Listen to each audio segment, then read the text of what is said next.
To be an expert on Ukraine. So there it is. Anybody who says, Scott, why are you pretending you're an expert on Ukraine? I'm not. I'm not at all. I am an analyst, though.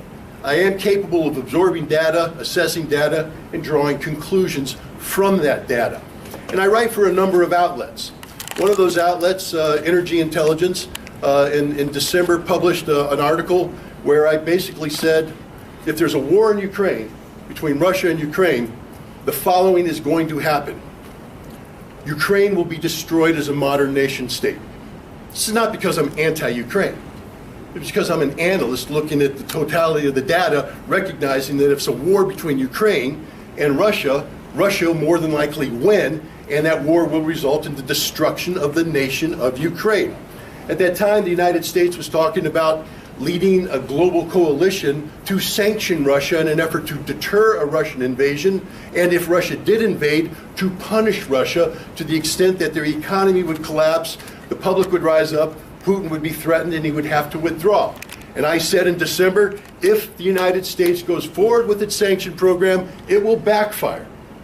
Russia will emerge victorious economically, and Europe and the United States will suffer severe economic consequences, so severe that Europe itself may face economic collapse. I said that in December 2021. And the last thing I said is a Ukrainian-Russian conflict would probably trigger global change, just a geopolitical transformation that will see the world transition from a world where America is the global hegemon, the unilateral power around which everything revolves, toward a multipolarity world where the United States is diminished and other players have risen up. At that time, it was considered to be very controversial. So controversial that the outlet really didn't want to publish it. But they did. And I'm proud to say that I was right on all of it. I'm not proud because I want to be right.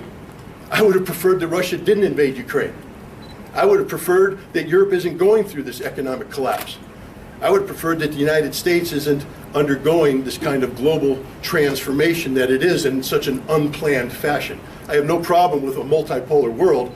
I just would prefer that we did so with a plan as opposed to lurching and jerking to it.